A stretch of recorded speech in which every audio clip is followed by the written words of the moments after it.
அச்சங்கோவில் அரசன் என்போம்,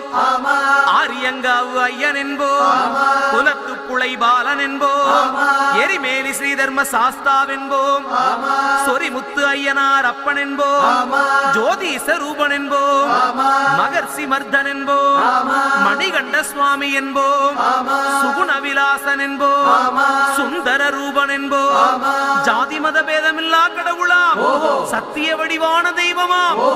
ஆபத்தில் காப்பவனாம், அன்னதான பிரபுவாம், உலகத்தின் முப்பற்ற தெய்வமாம், சோதனைகள் செய்வானாம் ஆனா கைவிட மாட்டானாம். அப்படிப்பட்ட சாமி ரொம்ப